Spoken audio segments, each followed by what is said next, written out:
사랑과 은혜를 나누기 위해 제작되었습니다.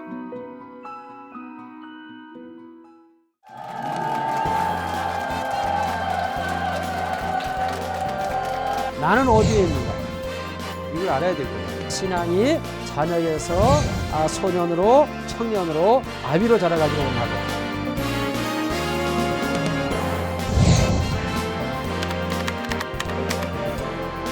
목회자가 바라는 것, 주님이 원하는 것, 우리 모두의 신앙이 아비의 신앙이 되기를 원하는 것.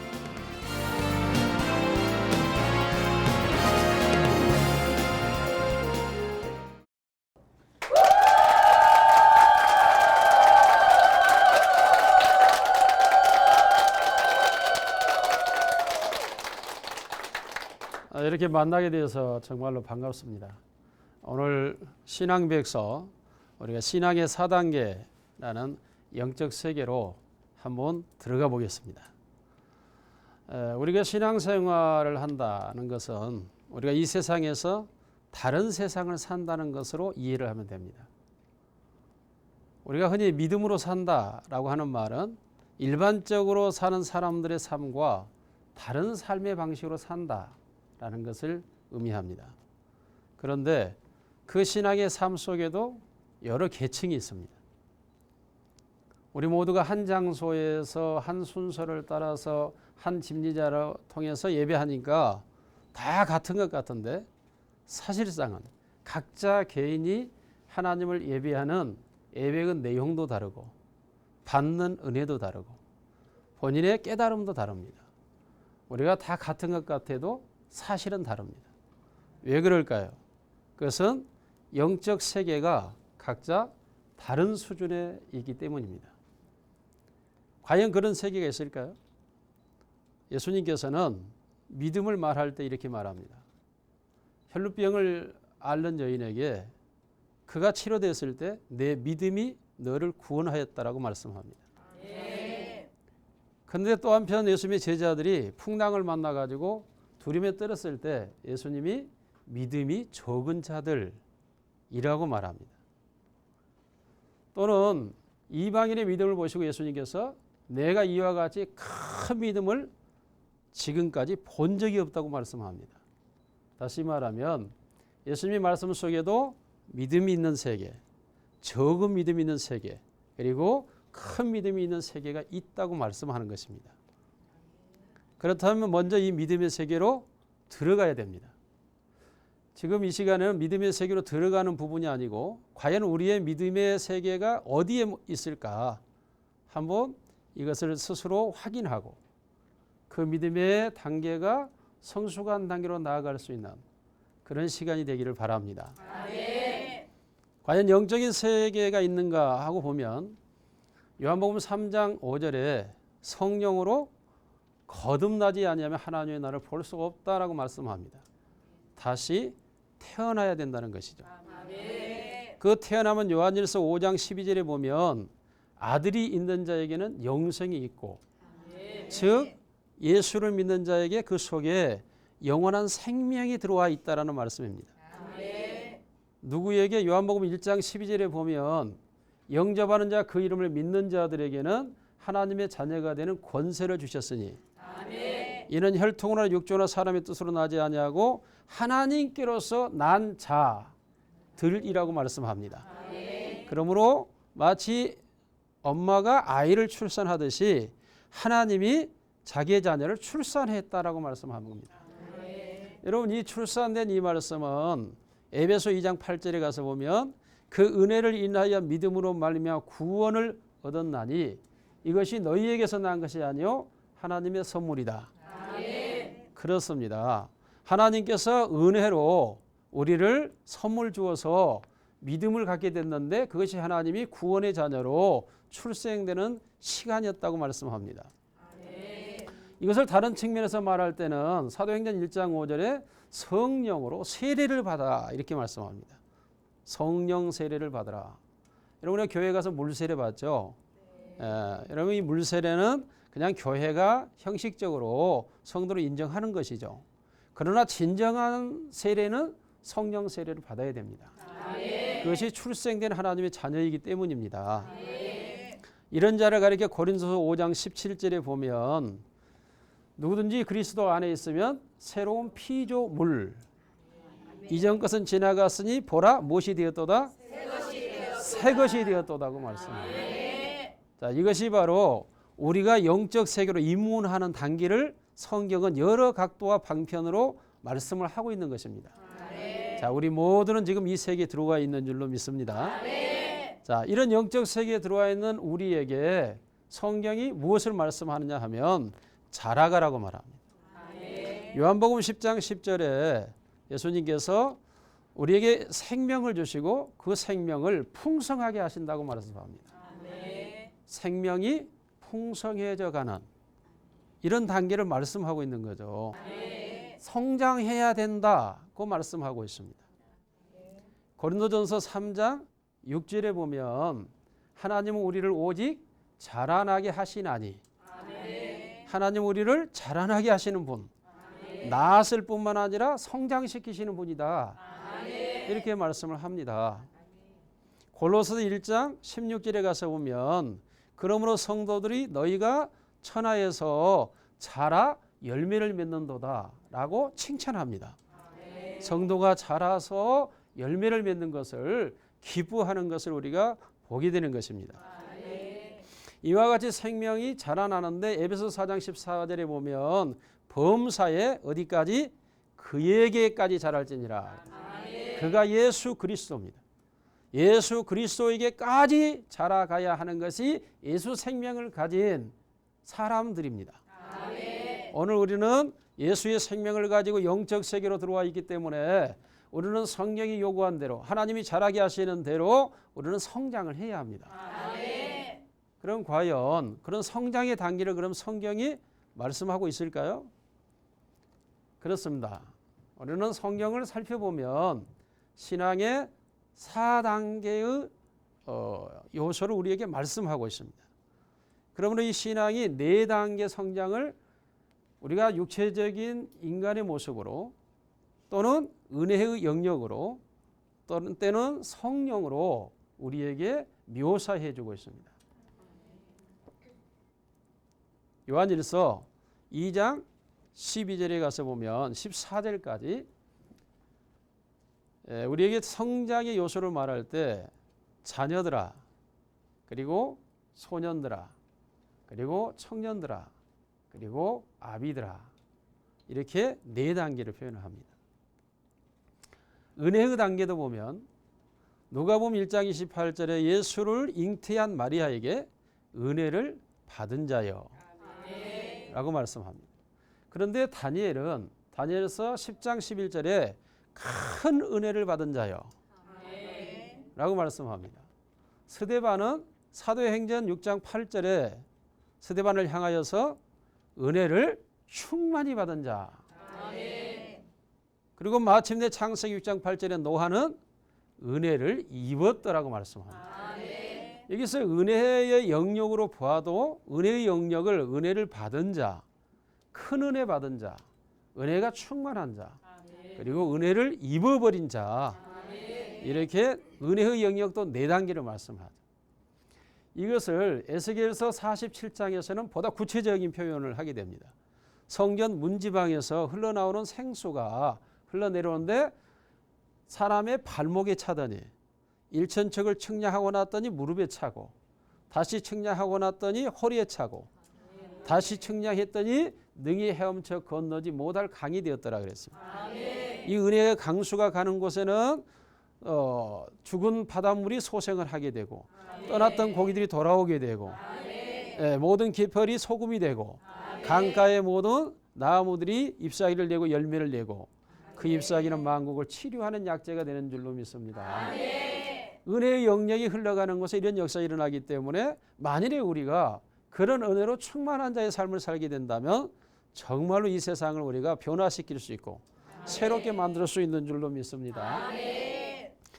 자, 과연 그렇다면 이제 우리의 신앙이 나는 어디에 있는가? 이걸 알아야 될 거다. 성경에 기록되어 있는 거 우리가 알겠는데 그러면 나는 신앙이 어디에 있느냐?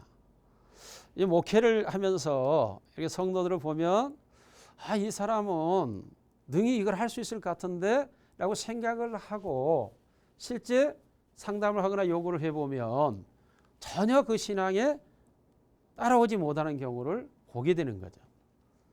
왜 그럴까? 사람이 보면 마음도 크고 생각도 크고 능히 할 수 있을 것 같은데 도무지 그것을 이해도 못하고 할 수 없는 것처럼 말을 해요. 그런데 목회자가 도대체 왜 그러지? 하고 수많은 고민을 하면서 성경을 보니까 이 영적인 단계가 있는 거죠. 그 단계에 이르러야 그 일을 할 수가 있는 겁니다. 성경이 이렇게 표현하죠. 어린아이에게 젖을 먹여야지 단단한 것을 주면 먹을 수가 없다고 말합니다. 소화가 안 되죠. 근데 이게 또 중요한 것이 신앙의 연조와 관계가 없다라는 겁니다. 그러므로 나이와 상관없이 신앙의 세계는 다르다는 겁니다. 교회를 오래 다니는 연조와 관계없이 본인이 가지고 있는 영적 세계는 다르다는 것이죠. 각자가 가지고 있는 영적 세계는 다릅니다. 그럼 과연 우리 이 영적 세계를 내가 알 수 있을까? 알고 싶죠? 네. 솔직히 말해. 알고 싶어요? 네. 알았다가 실망하면 어쩌실래요?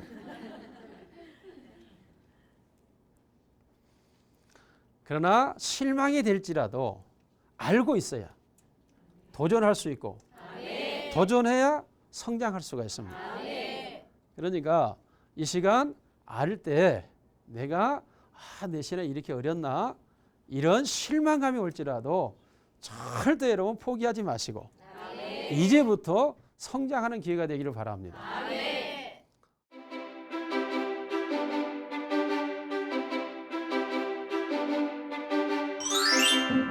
이 자녀들의 신앙 상태는 그 이름으로 죄 사함을 알았으며 거듭나서 영적 세계에 들어오면 가장 먼저 오는 깨달음이 내 죄가 사해졌다는 겁니다. 이 은혜의 세계에 들어가서 내가 죄 사함을 받은 그 은혜만 받아도 너무너무 좋아가지고 어쩔 줄을 몰라요. 첫째로 요한일서 2장 12절에 자녀들아, 이 갓난 아이라는 표현인데 이 자녀들의 신앙 상태는 뭐라고 말씀하죠? 그 이름으로 죄 사함을 알았으며 라고 말해요. 무엇을 알았다고요? 그렇습니다. 거듭나서 영적 세계에 들어오면 가장 먼저 오는 깨달음이 내 죄가 사해졌다는 겁니다. 예수님의 십자가의 은혜를 받게 된다는 거죠. 예수님의 십자가의 공로를 깨닫게 된다는 거죠. 그래서 나의 죄가 나로 인하여서 없어지거나 바꿔질 수 있는 게 아니고 예수님의 십자가의 죽으심을 통하여 내 죄가 용서되어졌다. 이걸 알게 되는 것입니다. 이것이 바로 죄 사함의 단계죠. 이것을 마리아가 은혜를 받은 자여 할 때 그 속에 예수님이 잉태된 거죠. 우리가 그런 생각으로 해봐야 돼. 예수가 내 안에 잉태되었다. 새 생명이 들어와 있어요. 예수 생명이 들어와 있다는 거죠. 그렇게 되면 어떻게 되죠? 오해를 받게 돼요. 처녀가 임신을 했으니 오해를 받는 거죠. 여러분도 처음에 예수 믿고 죄사함의 은혜를 받았을 때 집보다 교회가 더 가고 싶고 남편보다 주님이 더 그리워지고 그래서 남편이 왠지 서운해하는 모습들 본 적이 있죠? 네, 여러분들이 바로 우리가 첫사랑이라고 성경이 표현하기도 하는데 그 은혜에 젖어들게 되면 오해를 받게 돼요. 제가 심임하던 교회에서도 아이가 5인데 또 이 여집사가 임신을 한 거예요. 그런데도 교회 와서 기도하고 주님이 가장 좋으니까 그 은혜에 빠져가지고 하니까 남편이 그냥 임신한 아내 막 배를 발로 찬 거예요. 요즘 법 같으면 뭐 여지없지만 30년 전에는 그런 일이 그냥 지나가는 거죠. 그런데도 교회 와서 주님 앞에 찬송 부르고 기도하면서 내 죄 사함 받았다고 해서 얼마나 좋아하는 그 모습을 볼 때 정말 영적 세계로 들어와 버리면 육신의 세계를 이탈해 버린 모습을 보이는 거죠. 이것을 가리켜 에스겔서 47장에서 발목에 차는 은혜라 그랬어요. 이렇게 더운 날 시원한 물에 발목만 담가도 좋아요, 안 좋아요? 막 풍덩거리고 돌아다니죠. 너무 좋아가지고 막 뛰어다니고 아이들도 갖다 놓으면 막 좋아서 막 달려다니는 거죠. 이 은혜의 세계에 들어가서 내가 죄 사함을 받은 그 은혜만 받아도 너무너무 좋아가지고 어쩔 줄을 몰라요. 너무너무 그런 성도를 보면 정말 목사의 마음도 뿌듯하지만 하나님이 얼마나 기뻐하시겠어요. 하나님께서 내가 내 아들 독생자를 십자가에 내어서 못 박아 저의 죄를 사해 준 것을 얼마나 하나님이 좋아하시겠어요. 그러니까 그런 모습 속에서 우리가 지나던 때가 있었어요. 근데 여러분 그 때를 지금 지났죠. 그 첫사랑의 시기가 지나고 왠지 알 수 없는 막연한 감격이 있는 것 같죠. 그런데 그런 은혜 가운데서 신앙생활을 하다 보면 두 번째 단계로 들어가게 돼요.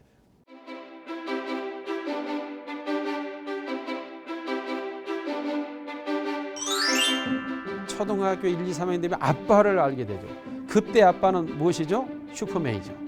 못할 것이 없는 아빠예요. 우리가 이제 아버지를 아는 단계의 순진한 신앙 가지고 아버지 하나님을 찾아다니면 하나님은 반드시 아버지가 되어주셔서 우리의 기도를 다 들어주시고 응답해 주시고 역사하십니다. 두 번째 단계가 무엇이죠?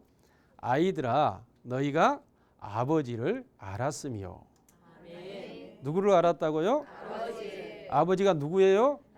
하나님 아버지를 아는 단계예요. 영적 세계에 들어와 보니까 하나님이 내 아버지신데 이걸 알게 되는 거죠. 하나님이 내 아버지다. 여러분 아이들이요 갓난 아이 때는 아빠를 잘 모르잖아요. 그런데 초등학교 1, 2, 3학년 되면 아빠를 알게 되죠. 그때 아빠는 무엇이죠? 슈퍼맨이죠. 아메리칸 캡틴이에요. 못할 것이 없는 아빠예요. 그래서 아이들은 그냥 아빠만 있으면 든든하고 아빠한테는 무엇이든지 사달라 그러고 아빠는 다 들어줄 수 있는 천하무적이죠. 이때가 바로 소년의 단계에서 아빠를 아는 단계에서 아빠를 향한 기대감이죠. 우리의 영적 나이도 이제 아버지를 알고 나니까 아버지가 하나님이시네. 이때부터 나의 태도가 달라지기 시작하는 거죠. 이때 우리가 다니엘을 통해서 보면 다니엘은 무릎을 꿇어 기도하는 단계예요. 다니엘서의 중요한 부서는 다니엘의 기도죠. 자기 나라와 민족을 위해서 하루에 3번씩 동쪽을 향해 기도하죠. 그런데 나라가 회복됩니까? 안 됩니까? 회복이 안 돼요. 여전히 바벨론의 포로로 있어요. 그러나 다니엘은 하나님 앞에 기도하다가 어떻게 되죠? 우리 나라, 우리 민족의 미래를 보여달라. 하나님께서 다니엘 때에 이 나라를 회복시키기로 약속하지 않았기 때문에 들어줄 수 없었지만 다니엘에게 미래의 나라가 어떻게 될지를 환상으로 보여줘요. 이게 기도의 세계입니다. 여러분 이게 에스겔서 47장의 그 은혜의 강수를 놓고 봤을 때 무릎을 꿇는 단계죠. 물이 무릎에 차요. 근데 여러분 물이 무릎에 차면 사실상 그 물에 딱 주저앉아 버리면 육체는 다 가려져요. 다시 말하면 이때 영적 세계는 기도로 모든 문제를 해결해 나갑니다.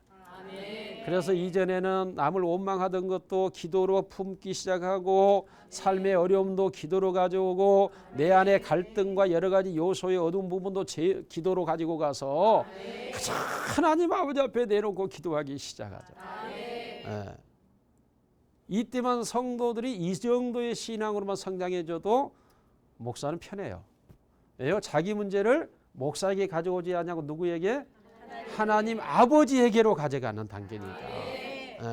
그래서 자기의 삶의 문제, 신앙의 문제, 가정과 사회, 국가, 대모든 민족의 문제를 가지고 하나님께 가서 기도로 풀기 시작해요. 기도로. 얼마나 감사해요. 이때만 돼도 얼마나 감사해요. 그러니까 이런 기도의 단계만 돼도 정말로 하나님께서 살아계심을 경험하는 단계예요. 정말 하나님께서 이때는 안 들어주면 실망하고 좌절하고 포기하니까 들어줄 수밖에 없거든요. 그러죠? 여러분 성장한 자녀가 부모에게 요구할 때는 대화를 하고 이해를 구하고 여러 가지 이유를 말하지만 어린 아이가 말할 때는 웬만하면 부모는 들어줄 수밖에 없는 거죠. 안 들어주면 또 어때요? 때를 쓰니까. 때를 쓰니까 들어줄 수밖에 또 없어요. 이때는 하나님을 아버지로 알고 나니까 그저 하나님 앞에 엎드려서 모든 문제를 내어놓고 기도합니다. 이렇게 기도하게 되면 실제 하나님이 임재하시고 역사를 해요. 제가 시무하던 교회에서 한 70이 다 되신 할머니가 한 분 계셨어요. 그런데 그분이 유복자를 키웠어요.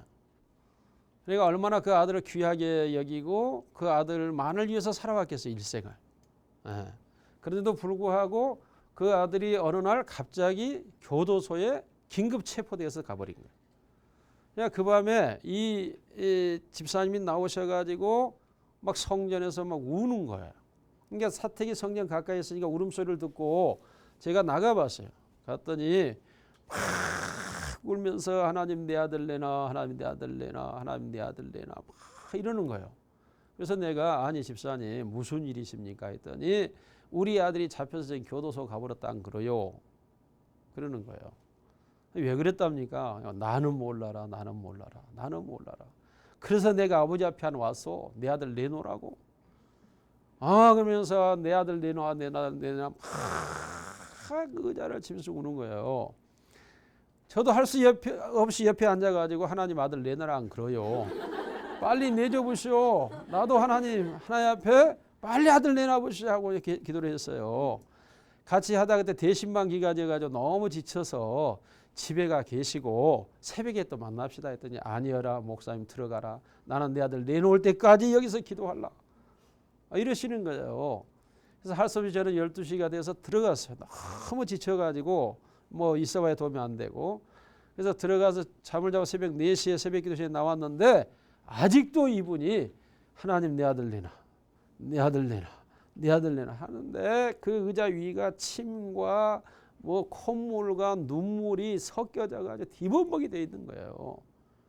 새벽 예배를 할 수가 없잖아요. 교인들이 왔는데도 상관없어. 아버지 내 아들 내놔라. 그래서 새벽 기도에도 예배를 못 드리고 결국은 여러분 우리 집사님이 아들 내달라고 이렇게 밤새 기도를 했습니다. 우리도 예배는 다 패하고 기도합시다. 이 제목 하나를 가지고 우리 다 같이 기도합시다. 아버지 내 아들 내놓으라고 안 그래요. 내줘 보시오. 그렇게 같이 막 기도했어요. 새벽에 끝나도 안 가는 거예요. 얘는 아침 대신방 가야 되기 때문에 나와야 되는데 이분이 안 가니까 가서 그냥 쓰러질 것 같아요. 집사람한테 뭐 전복죽 좀 끓여서 좀 드리라고 해도 안 가니까 대신방을 9시 반에 출발해야 되는데 안 되겠기에 제가 가서 그랬어요. 밤새 아버지 앞에 아들 내달라고 했으니까 이제 아들을 하나님이 내줬으면 집으로 연락이 올 것 아니에요. 여기 있어서는 연락을 못 받으니까 집으로 가 계시면 연락이 올 거예요. 집사님 집으로 가셔야 돼요. 쓰러질 것 같고 곧 돌아가실 것만 같은 표정이어서 집에 가시겠어요. 그랬더니 이제 가시고 난 후에 신방을 가려고 막 나오려고 하는 전화벨이 울리는 거예요. 이 전화를 받았더니 목사님 나여라. 근데 어쩐 일이었대요. 목사님 우리 아들 나왔다 안 그래요. 아니 어떻게 아들이 나왔다는 게 나도 몰라라. 아버지가 내 아들 내줬다 안 그래요. 나 지금 아들 보러 아들 집에 가요 하고 전화를 끊고 가신 거예요. 뒤에 알고 보니까 당시 긴급 의료법이 발동돼 가지고 무면허 의료자들을 체포했는데 이분이 무면허로 그 치과 있잖아 옛날에 그걸 하고 있었는데 누가 신고를 했는가 봐. 그래가지고 들어갔는데 자우지가 나온 이유는 몰라. 어떻게 나오게 됐는지는 나도 지금도 몰라요. 그러나 탄 하나 하나님 아버지가 들어주신 것 같아요. 그렇습니다. 우리가 이제 아버지를 아는 단계의 순진한 신앙 가지고 그저 아버지 하나님을 찾아다니면 하나님은 반드시 아버지가 되어주셔서 우리의 기도를 다 들어주시고 응답해 주시고 역사하십니다. 이때는 정말로 하나님 아버지가 너무 좋아요. 그런데 이제 그러다가 보면 또 뜸해요. 기도를 해도 별로 응답이 없어요. 이게 내가 하나님께 버림받았나 이런 생각도 갔는데 아니죠. 또 다른 단계의 신앙으로 성장을 하나님이 요구하시는 거예요.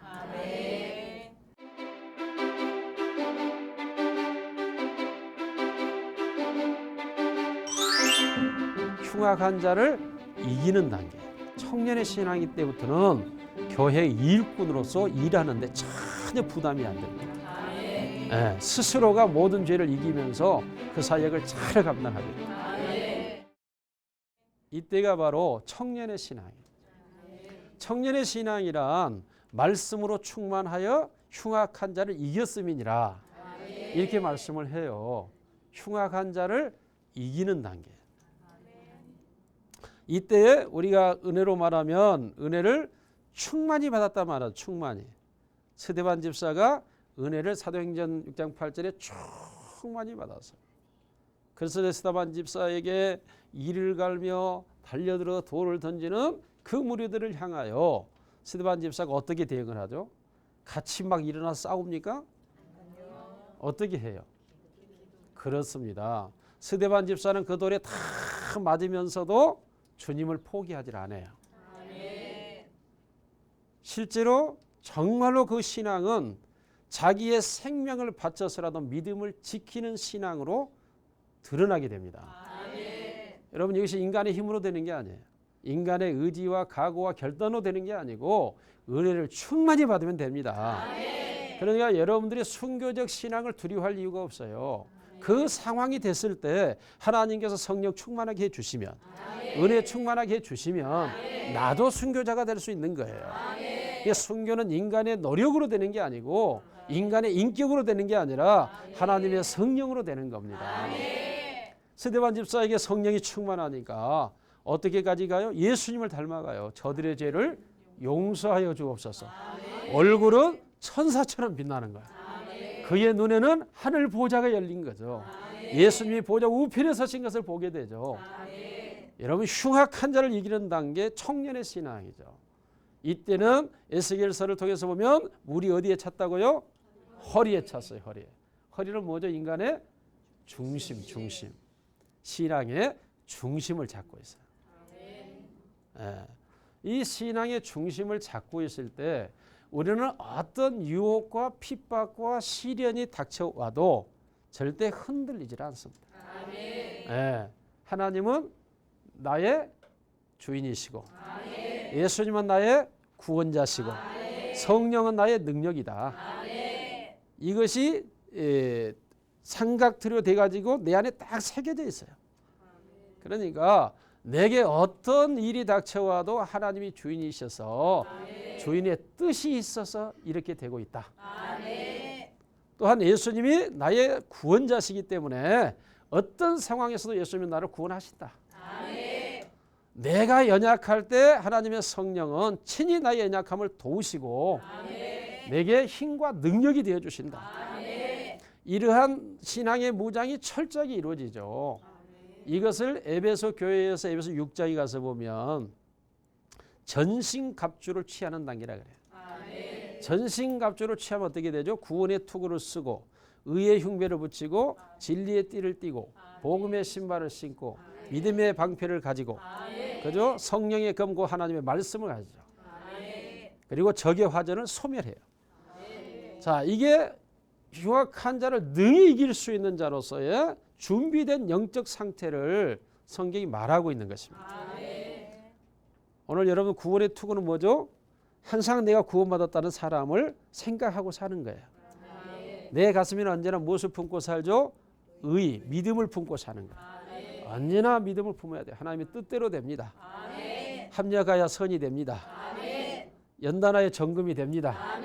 그러니까 이 믿음을 품고 사는 거죠. 허리는 뭐죠? 진리의 띠죠. 진리는 말씀입니다. 뭐 각종의 각양의 말씀을 다 끌어모아서 말씀이 충만하기 때문에 중심을 잡고 흔들리지를 않아요. 이때 복음의 신발을 신는다 그러죠. 근데 이 복음의 신발을 신는다고 할 때 이게 전도다 이렇게 이해를 하잖아요. 근데 실제 성경이 말하는 복음의 신발은 전도라는 의미가 아니고 복음은 뭐죠? 우리를 모든 죄에서 구원하시는 하나님의 은혜예요. 이 복음의 신발이라고 하는 것은 뭐냐면 이 성경이 기록할 때에 로마의 군사들의 전쟁의 승패는 어디에 달려 있느냐 하면 신발에 달려 있어요.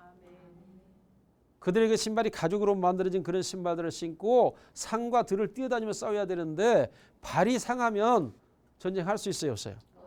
전쟁할 수가 없는 거예요. 싸울 수가 없는 거예요. 그러니까 신발이 최고예요. 신발.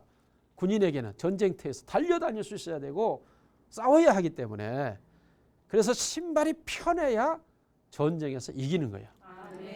복음의 신발은 뭐냐? 우리의 삶 속에 복음을 신고 살아라 그 말이죠. 복음을 신으시기를 바랍니다. 복음을 신으시기를 바랍니다. 자꾸 자신의 행위나 자신의 모습이나 인격이나 수준을 들여다보면 주님 나라에 갈 때까지 우리는 죄인이에요. 죄인. 그렇기 때문에 우리 자신을 가지고는 절대 자유로워지지가 않아요. 그래서 믿음의 주요 온전하게 하신 이인 누구를 바라보자? 예수님만 바라봐야 돼. 예수님만. 이게 바로 복음의 신발이죠. 그 다음에 믿음의 방패를 들고 모든 것을 하나님의 뜻대로 되는 믿음을 가지고 있으면 어떤 유혹도 시험도 핍박도 위기도 두려움도 다 막을 수가 있는 거죠. 그리고 이제 더 나아가서 성령의 검 하나님의 말씀으로 찔러 쪼개야 되죠. 자, 하나님의 말씀은 검입니다. 하나님의 말씀은 항상 살아있고 운동력이 있어 좌우의 날선 그 어떤 것보다 예리하여 우리 홍과 영과 골 갈지를 찔러 쪼갭니다. 그런데 이 검이 복음이에요. 복음. 하나님의 말씀이 복음. 이 복음은 금강석도 자르고 태산도 자르고 강물도 자르고 그런 복음이에요. 그런데 이 말씀은 사용할 수 있는 힘이 필요하죠. 복음을 들어서 쓸 수 있는 힘, 능력이 필요한 거예요. 그런데 복음을 들어 쓸 수 있는 힘이 무엇이에요? 성령입니다. 성령. 그래서 성령의 검이 되는 거예요. 성령의 검. 성령 충만하면 하나님의 말씀이 검이 되어서 능히 모든 적을 이기게 되는 줄로 믿습니다. 그러므로 우리가 이제 청년의 신학이나 말씀으로 충만한 단계죠. 그래서 흉악한 자를 이겨요. 어떤 흉악한 자가 달려온다 할지라도 다 이기는 단계예요. 혹시 여러분이 나는 흉악한 자를 다 이기는 단계에 와 있구나 하신 분 한번 웃어봐요. 근데 웃음이 아닌 것 같은 웃음이었어. 흉악한 자를 이기는 단계만 와 있으면요 교회에서 일꾼이 됩니다. 기도의 단계까지는 아직 자기를 위하는 단계. 그런데 청년의 신앙이 때부터는 교회 일꾼으로서 일하는데 전혀 부담이 안 됩니다. 네, 스스로가 모든 죄를 이기면서 그 사역을 잘 감당하게 됩니다. 자, 이렇게 됐으면 이제 내가 다 되었다라고 생각하는데 성경은 그 단계 한 단계 더 얘기를 해요. 그 단계 뭐죠? 아비의 단계죠.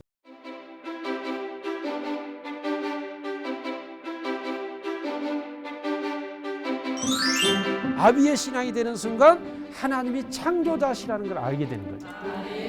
나로 인하여 많은 생명들이 구원을 받게 돼요. 오늘 우리가 진정한 교회를 만들어가는 사명자들이 돼야 합니다. 자, 아비의 단계는 무엇을 말하죠? 성경이 태초부터 계신 이를 알았으며. 태초부터 계신 이란 누구죠? 하나님. 그 태초라는 하나님이 창조하셨다는 것을 아는 단계를 말해요. 하나님이 창조자시다. 즉 창세기 1장 1절을 믿게 된다면 다 믿는다고 우리가 말하거든요. 하나님이 태초에 천지를 창조하셨다. 이걸 알게 된다면 다 아는 거예요. 이게 바로 아비의 신앙이에요. 하나님이 우주를 만드셨고 창세기 1장 1절 3절까지는 우주를 만드시고 4절부터는 그 우주 가운데 지구라는 별을 만들어요. 여러분 기억하셔야 돼요. 이 지구라는 별은 이 광활한 우주에 비하면 눈썹 끝트리만큼보다도 적어요. 근데 하나님이 4절부터 특별히 지구를 만들어요. 두 광명체도 만들고 물과분치 드러나게 하고 궁창을 만들어요. 그리고 이 지구 위에 하나님께서 물을 두신 후에 식물과 생물과 동물을 만들고 각종 채소와 나무들을 만들어요. 자, 누구를 살게 하려고? 우리가 누구예요? 사람을 살게 해요. 사람. 하나님이 사람이 살 수 있는 요건을 태양이 있어야 되잖아요. 그래서 태양을 만들어요. 그래서 창세기 1장 14절에 보면 하나님께서 그 두 광명을 가지고 징조와 계절과 날과 해를 만드셨다 그래요. 다시 말하면 지구의 자전과 공전을 만드신 거예요. 그걸 다 만들어 놓고 마지막 날 하나님이 거기에 사람을 만드신 거죠. 그리고 자기의 형상대로 만들어 놓고 이제 너희는 나를 예배하면서 나와 교제하면서 살자. 하나님이 천사 다음으로 인간을 자기 형상으로 만들어서 자기와 더불어 살기를 원했던 거예요. 그런데 인간이 자율적으로 하나님과 교제하기를 원하셨지 로봇식으로 교제하기를 원하지 않으셨어요. 그래서 인간에게 100% 자유를 준 거죠. 그런데 그 자유가 사탄의 꾀에 넘어가서 하나님과 단절돼 버린 거죠. 이때부터 하나님을 알 수가 없는 인간이 돼버린 거예요. 이게 인간의 불행인 것입니다. 창조자 하나님, 우주 만물을 설계하시고 계획대로 그걸 지으시고 그 속에 지구라는 조그만 별을 만드시고 하나님의 형상인 인간을 만들어서 하나님과 더불어 교제하기를 원하셨는데 이 인간이 하나님과 떠나버린 거예요. 악한 사단에 빠져가지고 하나님과 단절돼 버리니까 인간이 불행해져 버린 거예요. 로마서 1장에 하나님께서 상실한 마음대로 버려두니까 온갖 짐승들을 우상으로 하나님의 형상으로 만들어서 그것들을 섬기는 사람이 돼버렸다고 말씀하죠. 하나님 아버지를 모르는 것. 이게 인간의 가장 비운이고 불행입니다. 그런데 하나님의 은혜로만 진행되어 왔던 신앙, 말씀의 능력으로만 진행해 왔던 신앙이 드디어 아비의 신앙이 되는 순간 하나님이 창조자시라는 걸 알게 되는 거죠. 하나님이 모든 걸 주관하시는 주인이심을 깨닫게 되는 것입니다. 이 아비의 신앙이 되고 나니까 내가 괜스레 하나님 된 느낌이 들 정도로 정말 하나님에 대한 것을 너무 깊이 가지게 돼요. 인간이 갑자기 달라지는 거죠. 이 아비의 신앙이 되고 나면은 노아가 뭐라 그러죠? 은혜를 입어버렸다. 온 인류가 멸망하는데 유일하게 구원받은 가정은 노아의 가정이에요. 노아가 배를 몇 년 만들어요? 120년. 생각해 보세요, 여러분. 몇 년만 하나님이 응답을 안 해줘도 아이고 하나님 안 계신 것 같아. 나 교회 못 다녀. 예배 안 드려. 그럴 것 아니에요. 그렇죠? 예. 이렇게 공동체로 모여서 예배를 드리고 날마다 찬송하고 기도해도 조그만 자기의 문제가 오고 어려움이 오면 아이고 하나님이 안 계신 것 같아. 없는 것 같아. 이러잖아요. 그런데 노아는 몇 년? 120년.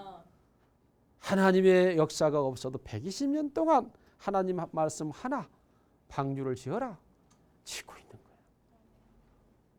여러분 아비의 신앙의 단계는 내가 지구에 살고 있느나 이 지구의 주인은 하나님이시고 이 우주의 주인은 하나님이시고 이 하나님에 대한 신앙을 가지고 있기 때문에 이제는 모든 일이 닥쳐와도 하나님께 영광이 되고 하나님께 찬송이 되고 하나님께 감사가 되고 하나님 말씀 한 절만 붙잡고도 어떤 시련 속에서 견디는 것입니다. 이 아비의 신앙의 단계가 이르게 되면 다른 사람을 잡기만 하면 구원의 역사가 일어나요. 노아의 손에 붙들려서 방주에 들어가는 건 동물이고 인간이고 다 살아. 할렐루야. 아비란 자식을 돌보는 사람이에요. 아비란 자식을 낳은 자예요. 나로 인하여 많은 생명들이 구원을 받게 해요. 사람 이 부분이 우리가 교회로 인도했다는 것과 내가 생명을 낳아 전도했다는 것은 다른 표현이에요. 자꾸 우리는 교회를 인도하려고만 하는데 그것은 아비의 신앙이 안 되기 때문에 그러는 거예요. 내가 낳아야 되죠. 그렇죠? 성숙한 여인들은 자식을 낳잖아요. 그렇죠? 그렇습니다. 자식을 낳아야 되죠. 여러분이 이제는 하나님의 자녀를 잉태하는 자들이 돼야 되죠. 뿐만 아니라 돌보는 자가 되죠. 아비니까 부모니까 돌보면서 다른 사람의 신앙을 살펴주게 돼요. 이제 기도하는 단계 신앙인에게 누구 좀 책임져 주세요. 그러면 책임질 수 있어요, 없어요? 없어요. 뒤에 싸우고요. 상처받았다 교회 떠나요. 그러나 아비된 신앙을 가진 사람에게 맡겨놓으면 능히 이를 돌볼 수가 있죠. 에스겔서에 가서 보니까 에스겔 47장에 이 아비의 신앙은 능히 헤엄쳐 건너지 못할 강물 속에 잠겨버린 거예요. 항상 하나님 안에서 살고 은혜를 입어버린 상태고 하나님과 동행하면서 살고 그러므로 어떤 고난과 저주가 있는 세상 속에서도 반드시 천만인이 내 곁에서 넘어질지라도 나는 넘어지지 않아. 진정한 하나님의 사람으로 서며 살아가게 되는 것입니다. 아비의 신앙으로 우리가 정말로 성장한다면 한국 교회를 변화시킬 수가 있습니다. 이 민족을 복음화시킬 수가 있는. 오늘 우리가 한국 교회가 자꾸 교인 성도 수가 줄어 감소된다고 하는 것은 의미가 뭐죠? 알곡이 적다는 거였죠. 그래서 지금까지 거푸집으로 한국 교회를 세웠어요, 하나님이. 그러나 이제는 거푸집은 떼어내고 그 골조들만 남겨놓은 거죠. 진정한 교회를 세워가는 거죠. 오늘 우리가 이 진정한 교회를 만들어가는 사명자들이 돼야 합니다. 아비의 신앙이 돼야 합니다. 아비의 신앙이 돼야 됩니다. 우리의 신앙이 자라가시기를 바랍니다. 그러면 결론으로 우리의 신앙이 자라가기 위해서, 영적 생명이 자라가기 위해서 무엇을 해야 될까요? 영적 생명이 자라가기 위해서는 영적 음식을 먹어야 되고, 영적 세계 운동을 해야 건강하고, 영적 세계 산소를 마셔야 되죠. 영적 음식이 뭐죠? 하나님의 말씀을 부지런히 먹고 배우고 깨달으시기를 바랍니다. 그 다음 하늘나라의 산소는 뭐죠? 기도입니다. 하늘의 산소를 끊임없이 마시기 위해서 기도 생활을 해야 되고, 그 다음 우리가 운동은 뭐죠? 영적 운동은 예배와 봉사 생활. 끊임없이 예배와 봉사 생활을 열심히 해야 됩니다.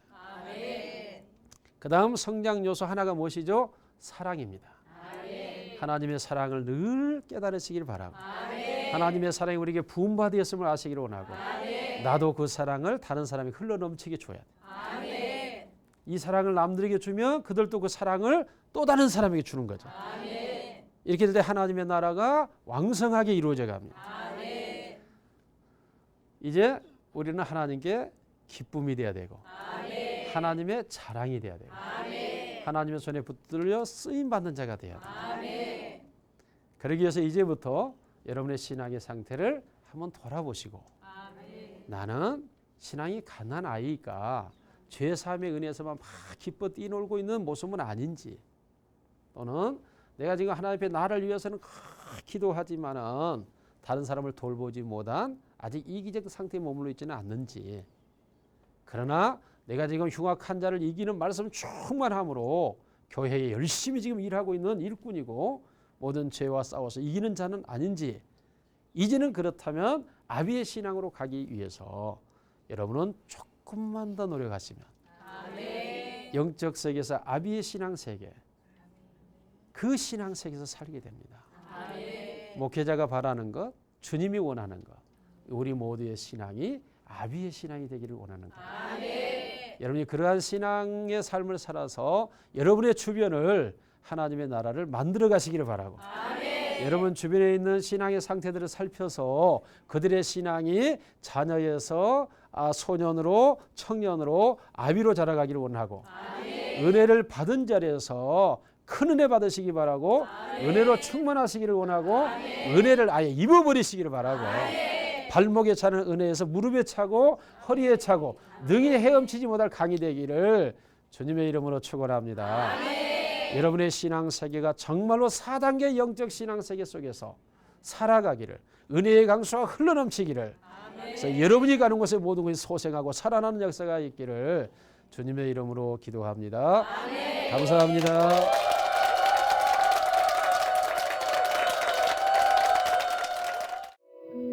이 방송을 보시고 영상선교에 참여하실 분은 ARS 060-800-1111번을 눌러주세요.